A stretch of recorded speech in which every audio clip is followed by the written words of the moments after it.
Praise the lord. ప్రభువైన యేసుక్రీస్తు నామమున మీ అందరికీ శుభములు. మన యొక్క దిన భాగంలో నుండి 2 తిమోతి రాసిన పత్రిక 2వ అధ్యాయం 12వ వచనం. సహించిన వారమైతే ఆయనతో కూడా ఎలుదుం.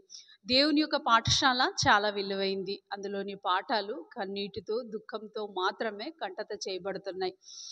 మనం ఒక విలువైన బంగారు ఆభరణమును చూసినట్లయితే ఆ విలువైన ఆభరణము అనేక సార్లు కాల్చబడవలసింది, మెత్తన చేయబడవలసిందే. అప్పుడే ఒక అందమైన ఆభరణంగా రూపుదిద్దుకొని బయటికి వచ్చినప్పుడు అనేకులు దాన్ని చూసి ఆనందించేవారుగా ఉన్నాం. మనం కూడా కొద్దిపాటి శ్రమలు, కొద్దిపాటి నిందలు, కొద్దిపాటి కన్నీటు, దుఃఖము సహించిన వారమైతే ఆయనతో కూడా ఏలుతాం. దేవుడు మనం అనుభవించే ఏ శ్రమైనా, ఏ దుఃఖమైనా, ఏ శోధనైనా అది నానా విధమైనగా వచ్చినప్పుడు దాన్ని మహా ఆనందంగా మార్చబోతున్నాడని ఇక్కడ వాక్యం సెలవిచ్చబడుతుంది.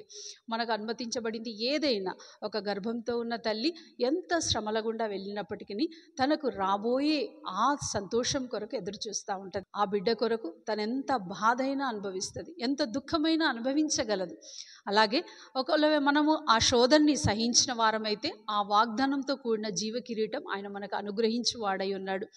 ఏ శ్రమైనా మన దగ్గరికి వచ్చినప్పుడు అదొక ఎక్స్పైరీ డేట్తో మన దగ్గరికి వస్తుంది. దేవుడు అట్టి శ్రమను ముగింపులోకి కూడా తీసుకురాగలడు.